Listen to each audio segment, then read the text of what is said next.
네, 안녕하세요. 멘탈이 전부다의 철영입니다. 네, FOMC 이후 하루가 지난 미국 주식시장은 오늘도 약세를 이어갔습니다. 3대 지수가 모두 하락했고 나스닥은 1% 넘게 하락하며 특히나 약한 모습을 보였는데요. 오늘 나스닥이 특히 약했던 이유는 10년물 채권 수익률의 급등의 영향이 컸던 것으로 생각됩니다. 10년물 채권 수익률은 FOMC 이후 3.5% 초반에서 3.7% 초반으로 단 하루 만에 무려 20베이시스 포인트나 상승했는데요. 이러한 채권 수익률의 급등은 성장주들의 주가에 악영향을 미칩니다. 워낙 많이 설명했던 개념이긴 한데 오랜만에 복습 차원에서 세상에서 가장 쉬운 버전으로 설명을 한번 드리자면요. 주식의 적절한 현재 가치는 미래 가치를 현재 가치로 환산한 가격입니다. 이걸 적정 가격 또는 목표 주가 등으로 얘기를 하는데 저는 그냥 현재 가치라고 부르겠습니다. 아무튼 이 현재 가치는 미래 가치를 적절한 할인율로 지금 가격으로 끌어당겨 오는, 이 할인율을 구하는 공식이 상당히 복잡한데 최소화해서 정리하자면 무위험 이자율 더하기 요구 수익률이 됩니다.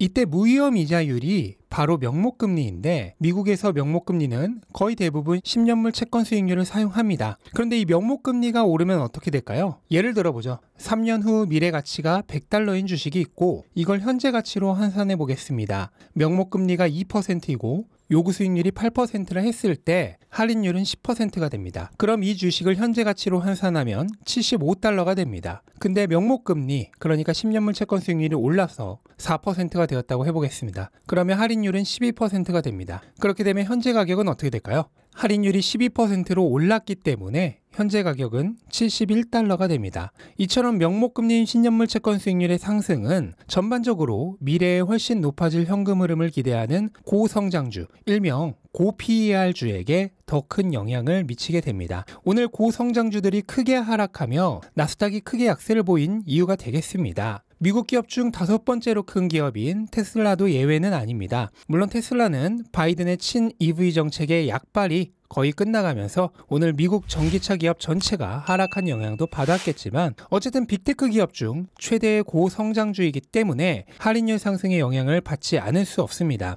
근데 저는 테슬라가 오늘 하락한 가장 큰 이유는 다른 어떤 것도 아니라 그동안 홀로 떨어지지 않았기 때문이라고 생각합니다. 모든 주식의 주가는 단기적으로 시장의 영향을 크게 받습니다. 제 아무리 대단한 주식이라 해도 단기적으로는 시장과 함께 움직이죠. 그런데 테슬라의 주가는 그동안 홀로 유독 강했습니다. 테슬라는 지난 여름 랠리 당시 최고 $315까지 올랐죠. 그런데 오늘 주가가 크게 하락하기 전까지 겨우 5%밖에 떨어지지 않았었습니다. 오늘 하락한 걸 감안해도 8.5%밖에 떨어지지 않았습니다. 그런데 그동안 다른 빅테크 주식들의 주가는 어떻게 됐을까요? 세계 1위 기업인 애플의 경우도 13%나 하락했고 마이크로소프트는 18% 하락, 구글도 18% 하락, 아마존도 20%나 하락했습니다. 이처럼 자기보다 몸집이 더 큰 기업들도 거의 20% 가까이 주가가 떨어지는 동안 친 EV 정책의 효과와 견고한 펀더멘털로 주가가 홀로 방어되고 있었던 건데요. 하지만 시장 상황이 계속해서 안 좋으면 영원히 그 방어를 지속할 수는 없죠. 시장에는 트레이더들이 존재하고 이들에 의해 높아진 애는 매도되고 낮아진 애는 매수가 일어나면서 순환매가 발생을 하기 때문에 다른 주식의 주가 변동과 갭이 벌어지게 되면 결국은 그 반대편으로 한 번은 움직이게 되어 있습니다. 이러한 흐름은 지극히 자연스러운 순리에 가깝습니다. 당연하게 받아들여도 되고요. 오늘은 거기에 10년물 채권 수익률의 급등이라는 아주 적절한 핑곗거리까지 발생했기 때문에 주가가 조정을 받기에 최적의 타이밍이었다고 보시면 될 것 같습니다.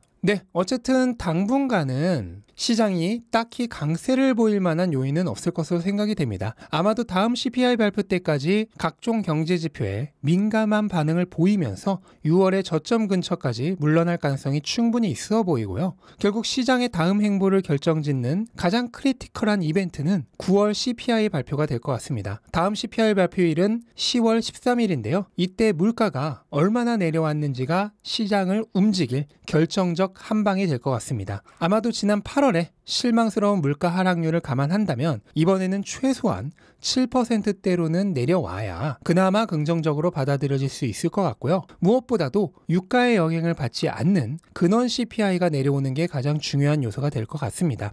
많은 분들이 연준 내 금리 정책에만 관심을 두시는데 금리라는 건 결국 물가를 잡기 위한 후행성 대책에 불과합니다. 인플레이션이 하락하면 금리는 자동으로 덜 올라갑니다. 따라서 연준의 정책이 결국 인플레이션에 영향을 받기 때문에 시장은 당분간 인플레이션을 따라잡는데 총력을 기울일 것으로 예상됩니다. 하지만 장기 투자자가 굳이 시장의 이런 단기적 관심사를 함께 따라다닐 필요는 없겠죠? 오늘은 잡설은 생략하도록 하겠습니다. 네, 이것으로 오늘 영상 마치겠습니다. 영상 도움되셨다면 구독과 좋아요 부탁드리고 즐거운 하루 되시기 바랍니다. 감사합니다.